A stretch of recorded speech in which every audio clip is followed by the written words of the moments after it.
Hi everyone, my name is Megha Sharma. Welcome to my channel. और आज हम देखने वाले हैं variables and identifiers in JavaScript. तो लास्ट वीडियो में मैंने आपको वीएस कोड का इंस्टॉलेशन बता दिया था। वीएस कोड का ओवरव्यू मैंने आपको बता दिया था। अगर आपको थोड़ी प्रॉब्लम आती है तो आप वो मेरी वीडियो चेकआउट कर सकते हो, मैं लिंक डिस्क्रिप्शन में दे दूंगी। तो वेरिएबल्स एंड आइडेंटिफायर से हम लोग स्टार्ट करने वाले हैं अपना जावास्क्रिप्ट। एंड जो भी मैं आपको टॉपिक्स बताने वाली, जो भी पढ़ाने वाली हूँ, वो बहुत बहुत ज़्यादा इंपॉर्टेंट होने वाले हैं। बेस क्लियर करेंगे। सो मेक श्योर आप सारी वीडियो सीक्वेंस में देख। तो वेरिएबल्स एंड आइडेंटिफायर्स क्या होते हैं, मैं आपको ये एग्जाम्पल से बताती हूँ। जैसे कि जावास्क्रिप्ट में हम कोई वेरिएबल को डिक्लेयर करते हैं तो वो हम लोग इस तरह से डिक्लेयर करते हैं। ठीक है, वो इस तरह से हम लोग डिक्लेयर करते हैं। जैसे कि यहाँ पर मैंने लिखा वैर x इक्वल्स 5 और यहाँ पर सेमीकोलन। तो बेसिकली ये क्या है, ये वैर है हमारा keyword use to declare variable. तो हमें कोई भी वेरिएबल को डिक्लेयर करना होगा तो उसके लिए हम लोग वैर कीवर्ड का यूज करेंगे। ठीक है, अभी x क्या है, x हमारा नेम ऑफ द वेरिएबल। मतलब जैसे आपने मैथमेटिक्स में पढ़ा होगा, 8th 9th 7th 8th 9th से आप पढ़ते आ रहे हैं कि x की वैल्यू ये है, y की वैल्यू ये है। अब मतलब z की वैल्यू निकालनी है, मतलब कुछ ऐसे ऑपरेशंस आपने पढ़े होंगे, या फिर find the value of x। तो ये वही वेरिएबल का काम कर रहा है। ठीक है, तो यहाँ पर ये x जो है वो आपका वेरिएबल का नेम है। ठीक है, यहाँ पर 5 क्या है, वैल्यू ऑफ द वेरिएबल। बहुत ऑब्वियस सी बात है। And this is statement termination. Statement termination का क्या मतलब है कि आपको स्टेटमेंट जब टर्मिनेट करना हो, यानी कि स्टेटमेंट जब खत्म करना हो, तब हम लोग सेमीकोलन का यूज करते हैं। एक आपको इंपॉर्टेंट बात बता दूं, जावास्क्रिप्ट में हम लोग सेमीकोलन का यूज कर सकते हैं, नहीं भी कर सकते। मतलब अगर हम नहीं करेंगे तो हमें एरर नहीं देगा वो। हाँ, वो मतलब जावास्क्रिप्ट स्मार्ट है, वो समझ लेगा कि कहाँ पर पूरा स्टेटमेंट एंड हो रहा है। But it is our responsibility कि हम सेमीकोलन लगाए, क्योंकि एक गुड प्रैक्टिस होती है।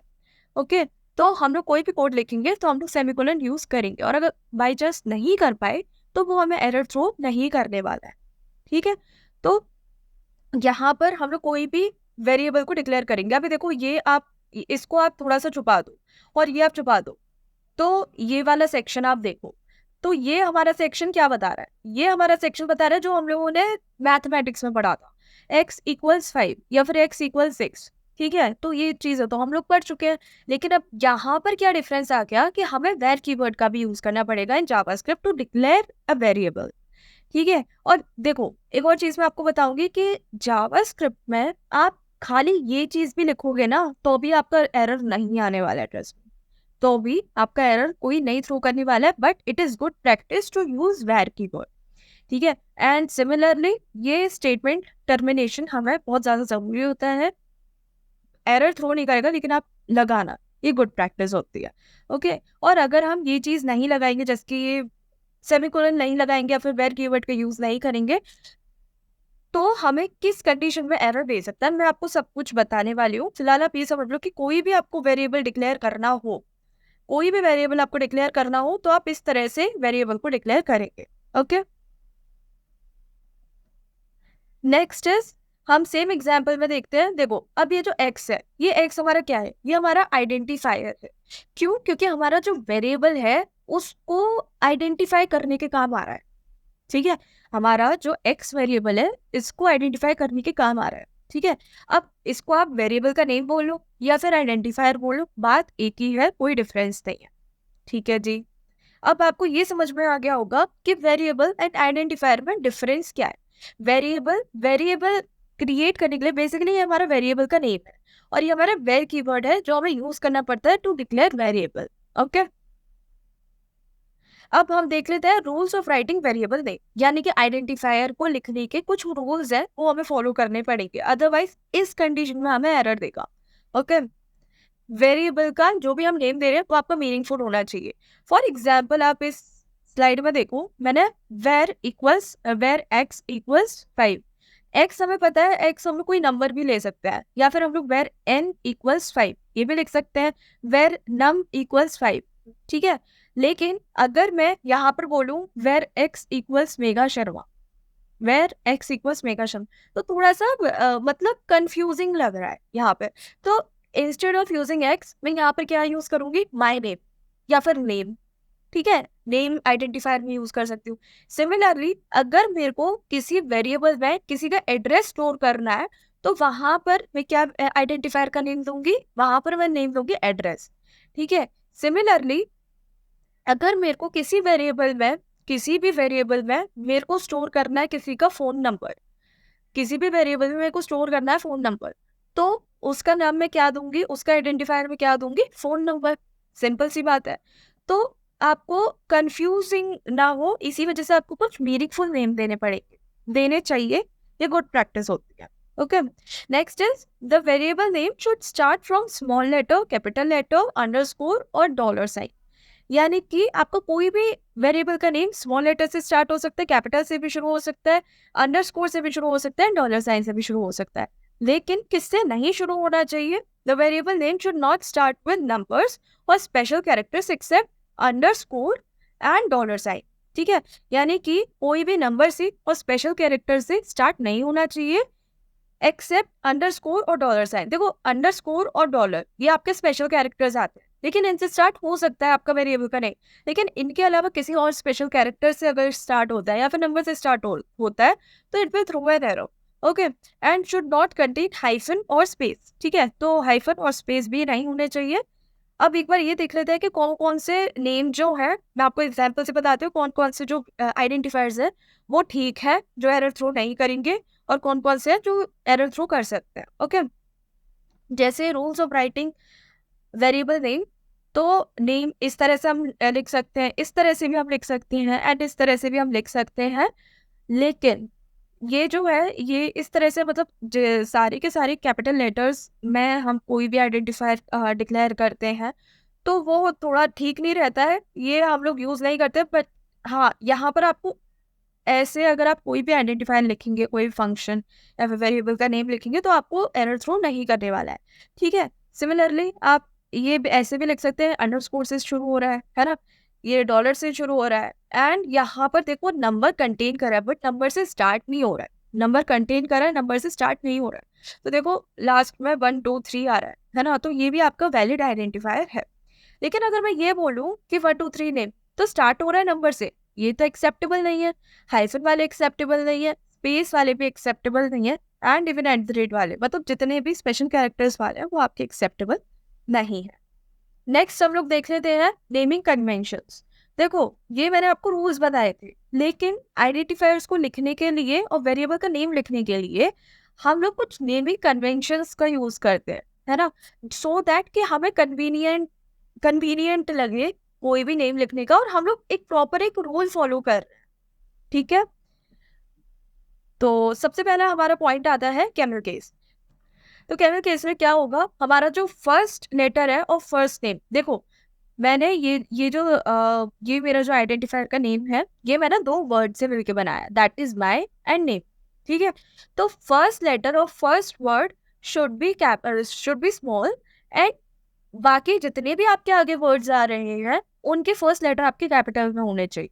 तो ये इसको बोलते हैं हम लोग camel case. Okay, next is pascal case. तो पास्कल केस में आपका हर एक वर्ड का फर्स्ट लेटर आपको कैपिटल में होगा। Okay, next is snake case. Snake case में देखो ये आपका कुछ स्नेक टाइप ही बन रहा है, तो माई अंडरस्कोर नेम, मतलब हम मतलब जितने भी कैरेक्टर्स हैं, जितने भी वर्ड्स में जितने भी कैरेक्टर्स हैं वो आपके स्मॉल में होने चाहिए, और आपके जो वर्ड सेपरेट हो वो हो with the help of underscore. Okay, तो और भी केसेस होते हैं, लेकिन ये आपके मेन 3 है, camel case, pascal case and snake case. बाकी अगर आपकी इच्छा हो तो आप पढ़ सकते हो ऑनलाइन, और अगर आपको डेटा समझना हो तो do let me know in the comment section. Okay, अब मैं आपको थोड़ा और ओवरव्यू बता देती हूँ वेरिएबल्स के बारे में। ओके, और आपको एग्जाम्पल देके बता देती हूँ। अभी तो देखो मैंने आपको स्लाइड्स के थ्रू ही बताया, लेकिन अब मैं आपको एग्जाम्पल करके दिखाती हूँ। ओके, नाउ अब ये मेरा जावास्क्रिप्ट वाला फाइल ही खुल रहा है, मतलब फोल्डर ही खुल रहा है। इसमें मैं एक फाइल क्रिएट करूंगी, दैट इज main.js, एंड इसके अंदर अब मैं अपने जावास्क्रिप्ट की कोडिंग करना शुरू करूँगी। मैं आपको सारी चीज़ें बताऊंगी। देखो, आपको कोई भी लैंग्वेज हो, कोई भी प्रोग्रामिंग लैंग्वेज हो, whether it is Java, Python, C++, JavaScript, C, ठीक है, तो उसका कोड लिखने के लिए हमें एक एक्सटेंशन चाहिए होता है, जो मतलब वही उसी का ही एक शॉर्ट फॉर्म होता है। ठीक है, उस लैंग्वेज का शॉर्ट फॉर्म होता है। जैसे कि जावास्क्रिप्ट में हमें कोई कोडिंग लिखनी है, कोई कोड लिखना है, तो उसके नेम के आगे हमें डॉट जेएस का एक्सटेंशन लगाना ज़रूरी है ना? डॉट जेएस का लगाना ज़रूरी है। जैसे कि अगर मैं पाइथन का लिखती हूँ, जैसे कि मेन डॉट पी वाई, तो ये पाइथन का एक्सटेंशन है। अगर मैं लिखती हूँ जावा डॉट जावा, तो ये जावा का एक्सटेंशन है। सिमिलरली अगर मैं लिखती हूँ main dot C plus plus C P P, ठीक है, तो हमें एक्सटेंशन लगाना ज़रूरी होता है। ठीक, इनको मैं अब हटा देती हूँ। तो सिमिलरली जावास्क्रिप्ट के लिए हमें जेएस लगाना ज़रूरी है। इसको डिलीट करता क्या? अब मैंने आपको बताया वेरिएबल, तो मैं वेरिएबल को डिक्लेयर करूंगी जैसे कि वर एक्स इक्वल्स 5। यही तो हमने देखा था। और एक काम करते हैं, इसको कर लेते हैं थोड़ा बड़ा।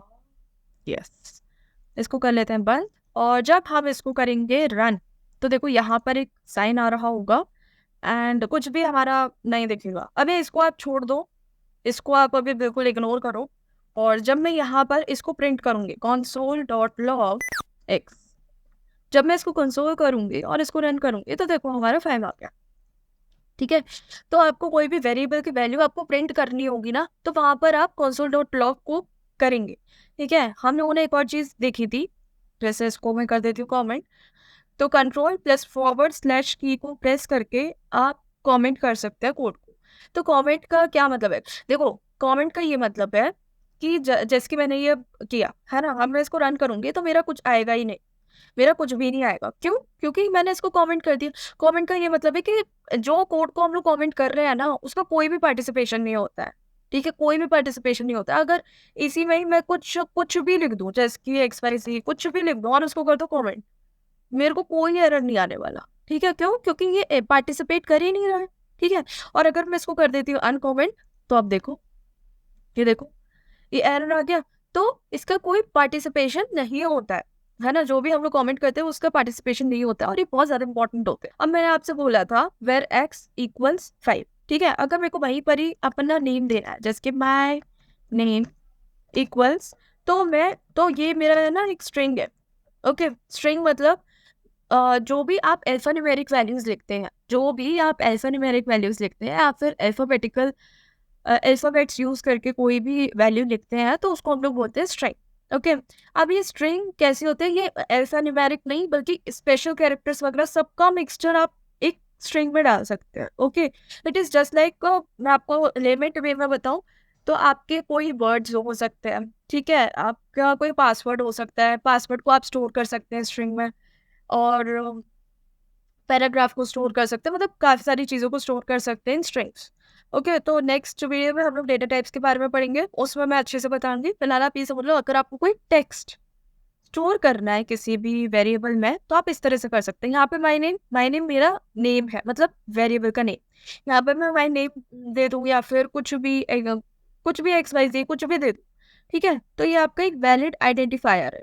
ओके, लेकिन आप मेरे को मीनिंगफुल देना है, तो मैं क्या करूँगी, यहाँ पे मैंने माई नेम दे दिया, सॉरी, माई नेम दे दिया। ओके, और उसके बाद मैंने डबल इन्वर्टेड कॉमा में मैंने अपना नाम दे दिया, यानी कि स्ट्रिंग। स्ट्रिंग को हमेशा हम लोग डबल या सिंगल इन्वर्टेड कॉमा में करते हैं। ठीक है, तो यहाँ पे मैंने डबल इन्वर्टेड कॉमा कर दिया एंड उसके बाद मैंने console डॉट लॉग इसको प्रिंट करने के लिए कंसोल पे यहाँ पे माई नेम, मतलब माई नेम की वैल्यू को आप प्रिंट कर दो। और अब मैं इसको जब रन कर रही हूँ, तो अब देखो मेगा शर्मा। तो इस तरह से हम लोग रन कर सकते हैं, और ये रहा आपका आउटपुट। तो कोई भी वेरिएबल की वैल्यू आपको प्रिंट करनी है, तो आप इस तरह से कर सकते हैं। Okay, and I guess we are done with it. तो आज के वीडियो में यही खत्म करते हैं। अगर आपको मेरी वीडियो पसंद आई हो, then do like this video, subscribe my channel and share it with your friends. Thank you.